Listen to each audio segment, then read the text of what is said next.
Hari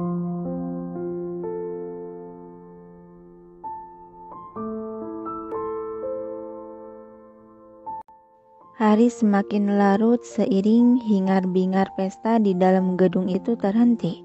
Semua para tamu telah undur diri pulang ke tempatnya masing-masing. Sama halnya dengan sepasang suami istri yang baru beberapa jam sah itu. Mereka hendak pulang bersama anggota keluarganya yang kini mereka sudah berkumpul di pelataran gedung. Tepukan pelan di bahu membuat Liliana terhenyak dan menoleh. "Pak, Papa? Mama?" Ibu Tarti tersenyum seraya merangkul dan memeluk anak gadisnya. "Maafkan Mama karena tidak bisa menemanimu lebih lama. Hiduplah dengan baik bersama suamimu, ya sayang, dan selalu kabari kami." "Hah? Iya, Mah," jawab Liliana membalas pelukan. Kali ini Pak Handoyo yang memberi tepukan pelan di bahu gadis tersebut. Meskipun Papa merasa sangat kehilangan, tapi sekarang Papa bisa tenang karena telah menitipkan putri Papa pada orang yang tepat. "Kamu baik-baiklah pada suamimu ya, meskipun kamu menikah karena dijodohkan. Tapi Papa harap kamu bisa menerima dan memperlakukan dia dengan baik, sebagai mestinya suamimu." Dengan pelan Liliana hanya bisa mengangguk dan tersenyum kepaksa.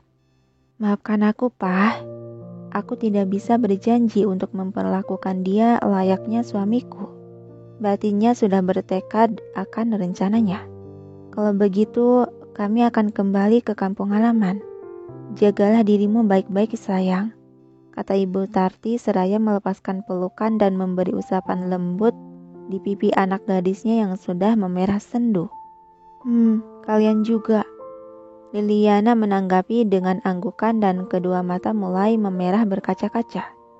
"Nak Geran, saya titip anak saya," ucap Handoyo pada lelaki jangkung di sebelah Liliana, yang dibalas manggutan tipis dari lelaki tersebut.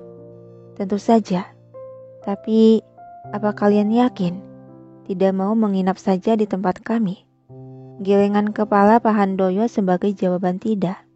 "Saya harus mengajar besok. Begitupun dengan istri saya," katanya karena memang pekerjaan sepasang suami istri itu sebagai seorang guru SMP dan SMA. "Baiklah, jika itu kemauan Anda." Dan setelah puas berpamitan, akhirnya kedua orang tua tersebut memasuki mobil salah satu bawahan si Geran. Hingga mobil itu pun melaju pergi meninggalkan pelataran gedung. Sepergian mereka, seorang pria berjas rapih membukakan pintu penumpang belakang. "Silahkan Tuan, Nyonya." Dia mempersilahkan dengan gerakan tangan pada pintu terbuka itu. Secara tiba-tiba Geran merangkul bahu gadis yang masih termatung bengong. "Ah," tersentak Liliana menoleh. "Ayo, kita juga harus pulang," ajak Geran. Iya." Dengan patuh Liliana memasuki mobil dan duduk di kursi penumpang belakang, disusul Geran yang ikut duduk di sampingnya. Lalu pintu mobil pun ditutup dan lelaki berjas rapi tadi memasuki mobil dari pintu lain dan duduk di kursi kemudi. Mobil yang mereka tumpangi mulai melaju meninggalkan gedung yang kini melaju di jalanan besar. Selama beberapa saat tak ada pembicaraan di antara mereka yang memilih merapatkan bibir dan memandangi keluar jendela. Tangan Liliana yang berada di pangkuan terkepal meremet saat perasaan gelisah, cemas, takut, dan resah melanda dirinya.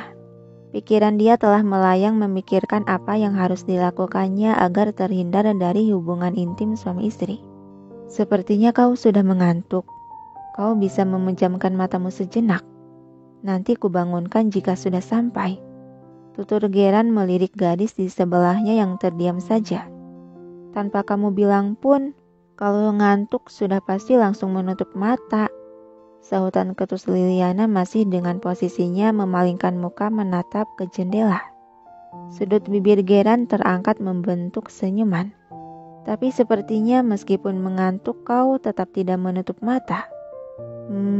Apa kau merasa gugup karena berada dekat denganku?" "Apaan sih?" Akhirnya Liliana melirik kesal pada lelaki yang mengulas senyuman itu. "Jangan narsis deh. Dan siapa bilang aku ngantuk? Geran terkekeh senang dengan pandangan tak lepas menatap wajah gadis cantik tersebut. Baguslah jika kau masih belum mengantuk, karena kita harus menuntaskan malam panjang ini dengan penuh cinta, ucapnya tersirat makna.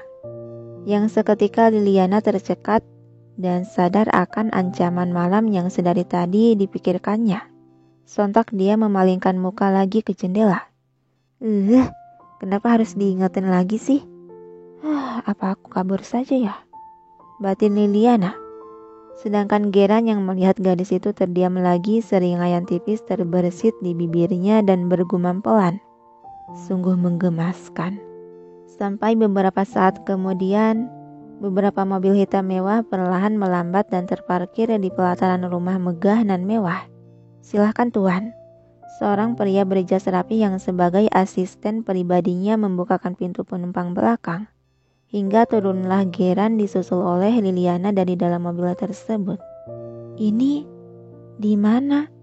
Tanya Liliana dengan pandangan menatap takjub pada bangunan megah di hadapannya. Geran membalas dengan senyuman. Rumah kita. Hah?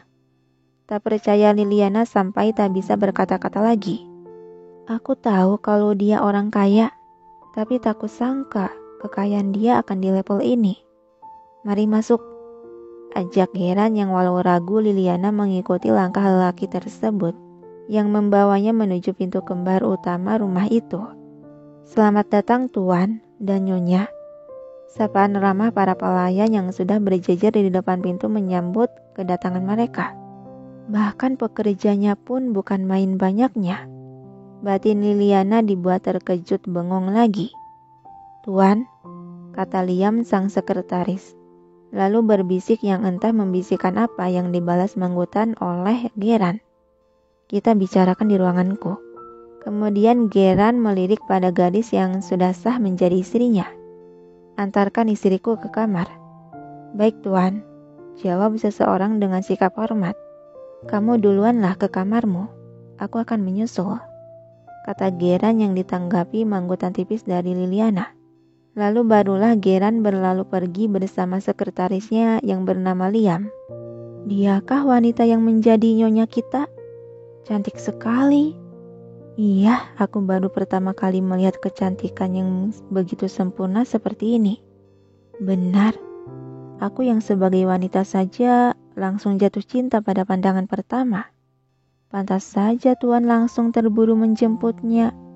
Bisik-bisik para pelayan menggunjing yang tak begitu terdengar jelas oleh si tokoh utama.